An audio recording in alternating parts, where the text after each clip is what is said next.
Hello, this is Hilda, and this is my hot button behavior plan. Code of Ethics and Rights of a Child. I pledge to make sure every child feels loved, valued, treated with respect and understanding. I pledge to make sure I follow what is developmentally appropriate for every child. I pledge the best way for young children to learn is through play and to support and advocate for play-based learning. I pledge to treat every child as being unique and special, supporting them in their individual growth, development, and learning. I pledge to provide the highest quality level of care for every child. This includes children with disabilities, dual language learners, and social economic status. I pledge to make sure all families are valued, treated with respect, and let them know I care about their child, culture, values, and them. I pledge to support parents and caregivers as a child's first teacher and support them however I can. I pledge to provide resources that support the child and families. To do this, I will continue to research community resources, websites, handouts, events, and trainings. I pledge to continue work on my personal growth as an early childhood educator by continuing to take college classes, trainings, and conferences to improve my skills. I pledge to be a mentor to families, my peers, colleagues in the field of early childhood education and the community. I pledge to stay passionate in the field of early childhood education and provide the best care to each child and family. Hot buttons. Behaviors that push my buttons. Defiance, dishonesty, eye rolling.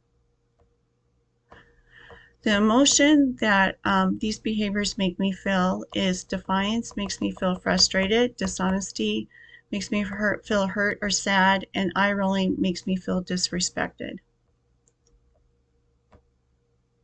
How I act or react to a child when they display the behavior. Defiance, I get down on the child's level and talk to the child calmly about why they do not want to do something. Then I try and find a solution with two choices that the child can choose from. Example, would you like to pick up the toys by yourself or would you like me to help you? Dishonesty. I talk to the child about what it means to be dishonest and why we need to be truthful. I try and give them examples and speak to them about how they would feel if someone said they did something and they did not. Eye rolling. I talk to the child about being respectful and that rolling their eyes is not respectful and that it hurts my feelings. Then we talk about what we can do instead of rolling our eyes. How these behaviors and my response impact the relation I have with the child. Defiance. Staying calm and speaking to the child, I am finding out why they did not want to do things. This way, I can build a relationship with them to help them learn how to express what they are feeling. Dishonesty. I want to build a relationship with a child where they feel like they do not need to be dishonest, that I am a safe place for them to tell me the truth, and no matter what, I still care about them. Eye rolling. When I talk to a child about eye rolling, I want them to know that it's not polite to me or other people, that we want to treat everyone with respect. How do the child's behaviors and my response impact the relationship I have with the family? Defiance. I try and build a positive relationship with the family before we have to talk to a family or with the child before you have to talk to a family about their child being defiant or with the family. That we are in a partnership to work together and helping the child. Dishonesty. I work with the families on helping the child learn that it is better to be honest, that no matter what they do, they can come to me or their parents and we will still love them no matter what. Eye rolling. After I build that relationship with the family, I talk to them about their child and the eye rolling, that we are working together to see if it is a learned behavior at home from someone else or if it is something that the child has just started doing, that we are in a partnership to work together and help the child not have this behavior. To promote the social emotional development in addressing challenging behavior, you should use the teaching pyramid starting at the bottom with the largest level, which is the foundation, and this is nurturing and responsive caregiving relationships. Plan to manage hot button behaviors. By having a plan in place, it is intentional on keeping you calm and responding in a way that will be supportive of the child.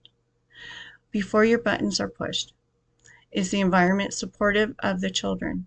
Have I explained the classroom rules and expectations in a manner the child understands and have them posted with pictures? Do I have routines in place, including transitions? Have I built a loving, caring, trusting relationship with the child? Do I know what the child likes to play with or activities? Do I know what a child likes to do to calm down? Have I worked with the child on strategies or techniques to calm down? Can I reframe my thinking to understand why a behavior may be happening? Is the child tired, hungry, does not understand, frustrated? Plan to manage hot button behaviors continued. Our feelings during our childhood and how the people respond to our feelings become the background music for how we experience our children's feelings. While your buttons are being pushed, stop, take a deep breath. Be aware and focus on your breathing by breathing in to the count of 5, breathing out to the count of 5. Step back and count to 10. Squeeze a stress ball. Help the child calm down by already knowing what they need to help them calm down. Reframe the behavior and figure out what the child is telling you. Is the child frustrated, miss home, does not understand something, or does not have the words to communicate what they are feeling? Plan to manage hot button behaviors continued. After the button pushing behavior has ended, take the time to catch your breath. Reflect on what the child was telling you. Identify your feelings and how you felt. Can you use a different strategy or technique next time? Write or journal about your experience. Use positive connections with the child to help strengthen your relationship. Reframe the behavior and figure out what the child needs. Is it more support and instruction in social emotional skills and what you can teach them? Ways to calm down, to regulate their feelings, how to express their feelings, or to just be able to communicate what they need. Reflections. No child is born a troublemaker or wants to be a troublemaker. Their behaviors happen because they are trying to communicate something is wrong. It is up to us, an early childhood educator, to find out why the behavior is happening. I have taken lots of trainings and classes on behaviors, but this class and reading the book Troublemakers has given me a whole new lens to look at behaviors and what we call troublemakers. Most of the time when children are having behaviors at school, it is because the school is not meeting the needs of the child and the child is trying to tell us it is not working. The schools are trying to make all the children fit one mold and expect children to learn school. This does not work for children that are having behaviors. It is our role as an early childhood educator to find out what is driving the behaviors, how we can help that child with what they need, and give them the support in a loving, caring, trustworthy manner. To do this, we need to look at the whole child, understand their experiences, the family dynamics, culture, and build those trusting, respectful relationships with both the children and families. Every child deserves this, especially the troublemakers. Letter to myself and teachers. Dear myself and teachers, it is okay to break the mold and advocate for every child, especially the troublemakers. The troublemakers are the ones that need us the most. They need a loving, caring, supporting environment that supports them and the families. Sometimes at school, this is the most stable, supportive, loving place they have. We need to be an investigator and find out what is driving the behavior. Has the child been exposed to trauma, have a developmental delay? Does the family dynamics have an impact? Does the culture have anything to do with the behavior? There are so many things, but when we know and understand what is going on, then it is up to us to help that child with their behaviors and give them the support they and their families need. All it takes is one person to show a child love, that they are special and we care about them. They need an environment that teaches love, and we need them so we can learn freedom. These are my references, and thank you so much, and I hope you like it.